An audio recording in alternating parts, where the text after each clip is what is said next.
क्या आपने सोचा है हमारे इतिहास में एक ऐसी कहानी भी है जो उस समय के सबसे पावरफुल राजा ने जीती और उसके बाद भी उसे अपनी तलवार रखनी पड़ी। इमेजिन करो, हर तरफ लाशों के ढेर, जले हुए गांव, रोते बिलखते लोग।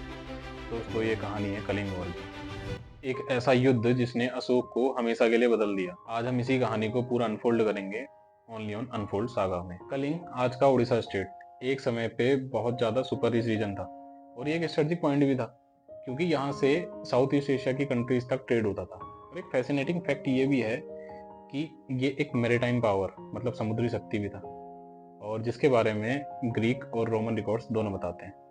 वहीं दूसरी ओर Mauryan empire already north India, Bengal और वेस्टर्न रीजन कवर कर चुका था। बस उसके एम्पायर में लास्ट पीस बचा था, वो था कलिंग। लगभग 269 बीसी में अशोक राजा बनता है और वो अपने एम्पायर को एक्सपेंड करना चाहता था।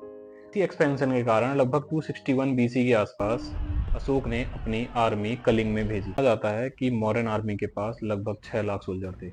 उसमें एलिफेंट, कैवलरी, इन्फेंट्री सब कुछ था। वहीं कलिंग के पास लगभग 1.5 लाख के आसपास सोल्जर थे, जिसमें लोकल फाइटर्स थे, ट्राइबल वॉरियर्स थे, बट उनका स्प्रिट टोटली अनमैच्ड था। बैटलफील्ड दया रिवर के पास था, जो एक नैरो वैली टाइप एरिया था। अशोक ने यहाँ फ्रंटल असॉल्ट स्ट्रेटजी अपनाई, मतलब सामने से अटैक किया, और उसकी सेना में हाथी भी थे। कहा जाता है कि कलिंग के वॉरियर्स ने एक सीक्रेट टैक्टिक्स का यूज किया था, जिसमें हाथियों को मिरर शील्ड से परेशान किया जाता था। मतलब शील्ड्स बना के सनलाइट को रिफ्लेक्ट कराते थे, जिससे हाथियों में पैनिक हो जाता था। बट अनफॉर्चुनेटली मॉरियन एलिफेंट्स बहुत हाईली ट्रेंड थे, जो ये ट्रिक ज़्यादा देर तक काम नहीं आई उनके। युद्ध के एंड तक लगभग 1 लाख लोग मारे गए थे और लगभग 1.5 लाख के आसपास लोग बंदी बना लिए गए थे। पूरा बैटल फील्ड लाशों से भरा था और कहा जाता है कि दया रिवर लाल हो गई थी।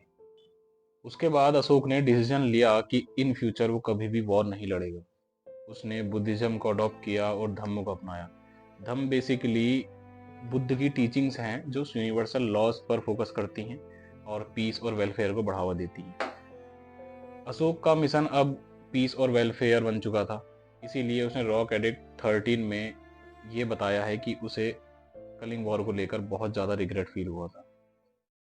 अशोक ने बुद्धिज्म स्प्रेड करना स्टार्ट किया। श्रीलंका में, नेपाल में, इवन साउथ ईस्ट एशिया के कंट्रीज तक उसने बुद्धिज्म को स्प्रेड किया। उसने अपने राज्य में वेलफेयर के लिए सड़कें बनवाई, हॉस्पिटल्स बनवाए और वेलफेयर के लिए बहुत ज़्यादा काम करवाए। एक ऐसा राजा जो चक्रवर्ती राजा बन सकता था, अब वो धम्म राजा बन चुका था। ये हुआ उस दिन कलिंग के बैटलफील्ड पर जो उसने सब कुछ देखा था।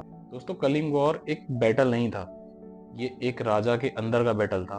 ये एक राजा के जीतने के बाद भी हार जाने का बैटल था। अगर अशोक ने वो बैटलफील्ड नहीं देखा होता तो शायद आज इंडियन हिस्ट्री कुछ और ही होती। क्या आपको लगता है अशोक ने सही किया? आप कमेंट सेक्शन में हमें ज़रूर बताएं। अगर आपको ऐसी ही अनटोल्ड कहानियां पसंद आती हैं तो थोड़ा वेट कीजिए, नया सागा बहुत ही जल्द अनफोल्ड होने वाला है।